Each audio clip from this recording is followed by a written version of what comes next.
Hi there. I'm excited today. Today is my birthday, and I share this day with a very special person, our son, who is turning 12 years old today as I turn 48. It's a very exciting day for us as a family. And I thought, what can I do today that is different?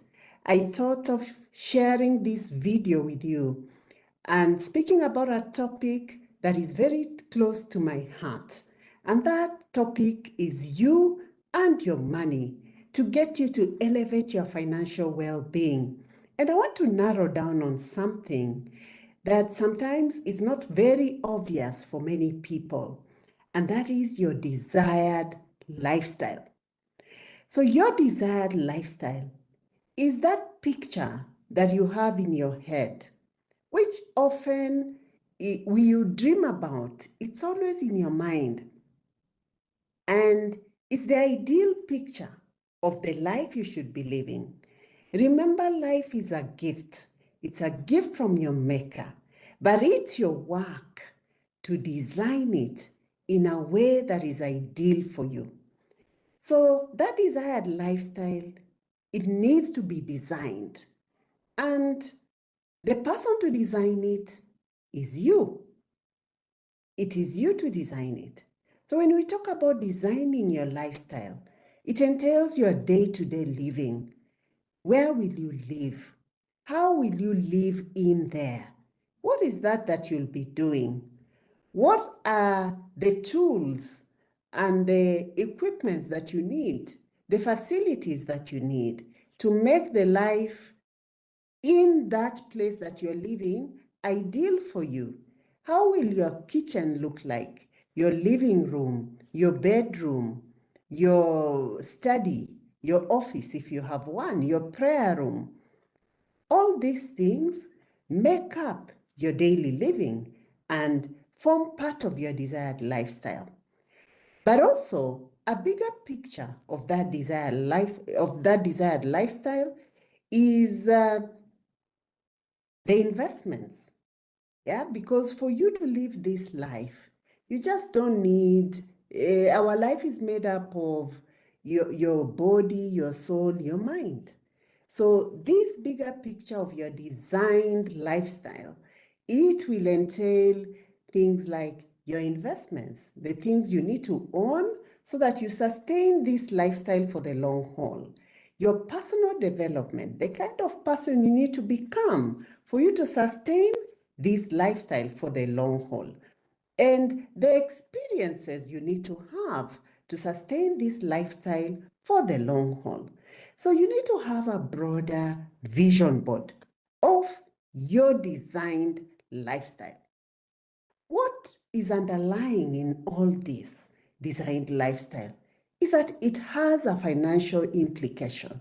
Sometimes we miss that point, and we find we desire a lifestyle, we even begin living it, but we are not aware of the financial implications that goes with this lifestyle. And that is why you find we find ourselves caught up in a place where our lifestyle has to only be afforded by lifestyle debt.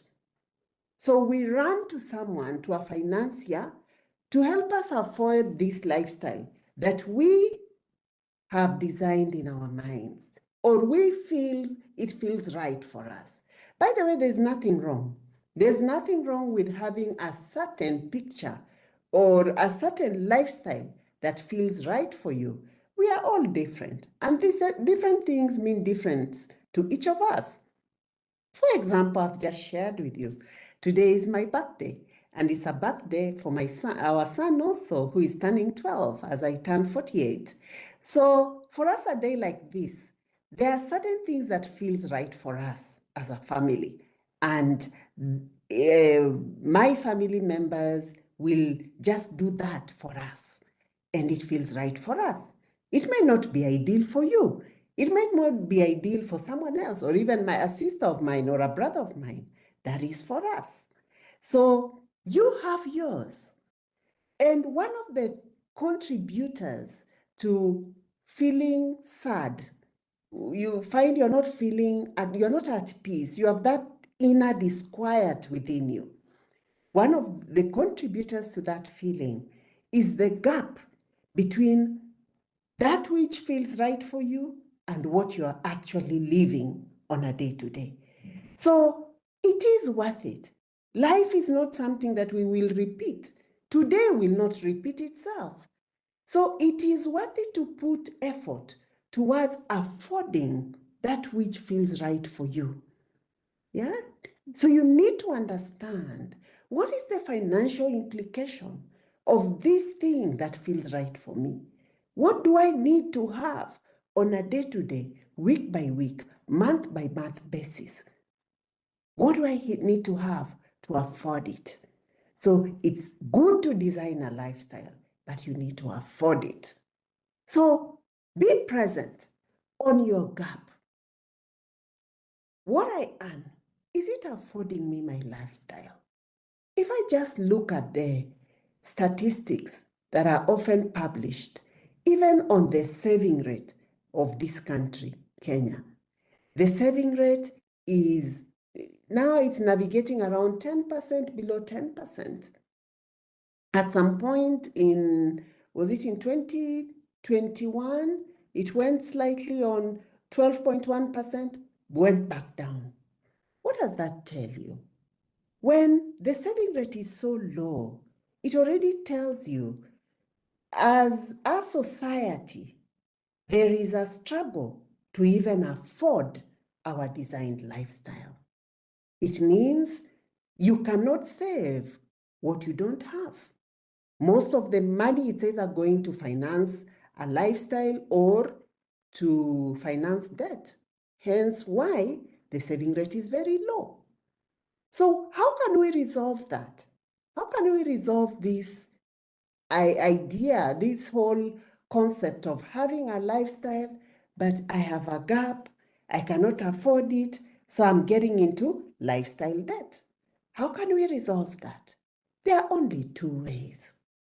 Either you reduce your lifestyle, you bring it down to what you can afford, though using the defensive mechanism. That's what we call the defensive strategies to money management. So I bring down my lifestyle. It means I put in place a budget, I understand how much I spend, I see what I need to do away with, I really monitor my kitchen budget, I do a wardrobe audit. I do all these mechanisms to try and bring things down. But the truth is, it gets to a point where you just can't bring it down because certain factors beyond you have brought the pricings up. So you find, even if you say, I'll eat ugali every day, so because it's the most affordable meal for my family, what is the price of that ugali right now? By the time you go and buy the flour, then you go and buy the fuel or gas to cook that ugali, you need lighting in your kitchen so that you can see what you're cooking. All these factors, the pricing for them have gone up. So a plate of ugali for your family right now costs X amount, maybe double what it was or triple what it was costing 3 years back, because of factors that are beyond you. So it gets to a point where this whole mechanism of we will cut down costs, there is so far you can go with that. It gets to a point you need to now use the offensive strategies. And what are the offensive strategies? Is maximizing your earning ability. I get so excited speaking about that because when I talk about maximizing your earning ability, again, I divide it in two ways. You can use the active income generation strategies, or you can use passive income strategies.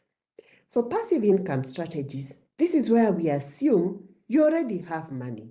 You've saved, you have savings. Now you put it in an ideal portfolio for money to begin working for you. You invest it effectively so that it works for you and you grow your money. So that is one avenue. But the avenue I want to touch on now, when I talk about maximizing your earning ability, I want to speak about what you have, what you know, what you're good at, what you excel in, what is sitting right inside of you, and you're doing nothing about it. So you keep leaving money on the table, but you are showing up small, yet you are so good at something, but it's just staring at you day in, day out, as you walk into the banking halls to fill forms to finance your lifestyle. Don't you think it's an injustice to yourself and to your loved ones? I very much think so. All of us are unique. We are all uniquely designed, and we have something within us that somebody else needs. Someone else, as we speak right now, is crying, is asking God for a solution. And the solution is sitting right inside of you. So the best way, there are many ways to make money. There are very many ways. You can start any business anytime. You can do many things. You can sell anything. But the best way is to tap into what you already have. Why is that the best way? Because it equally fulfills you. There is a reason why you are given those things you have, your talents, your skills, your giftings, all those things. You are just not given to have them sitting right there. The moment you do not use them, one of the reasons why the human person is unfulfilled, because they are not utilizing themselves to the maximum. They are not purposeful. You wake up every day to just chase things, to just chase money for its own sake. But you are not purposeful as a person. Yet you're given. So what happens? I want to give an example. Just picture a very fertile land that is left bare. What happens in that land? Only weeds can grow. Only weeds and snakes and all these things can just thrive in that land. And it becomes even a harmful place to go to. It becomes a very harmful forest for you and me to visit. That is what you do to your inner state when you are not using what you have, when you're not putting into use your talents, your skills, which you've even perfected with your education. What are all these papers for when you are not using them to give a solution to a problem? So it's something we all must think about. We need to maximize ourselves. We need to see, how can I be a solution creator as opposed to just a consumer, a professional consumer who earns in the office and then you looks for avenues to consume, to buy the latest this and the other. How can you be more useful and more productive with what you're given? I leave that as something you need to think about on my birthday. Can you give more? Can you do more? Can you be more using what you have? And what happens? Money becomes a byproduct. Money begins to follow you. Then what will that do? It makes you afford your designed lifestyle comfortably, very comfortably, and using what you have. That will give you a very integrated life that fulfills you, and you'll be able to create a life of peace, purpose, and prosperity. As you can see on my banner there, that is our mantra, to help you as a professional, as a human being, as someone who was created with dignity, right? To elevate your financial well-being. I do hope on this special day I've added something of value in your heart, in your mind, and in your soul. So stay motivated. Stay empowered, enriched always. Bye for now.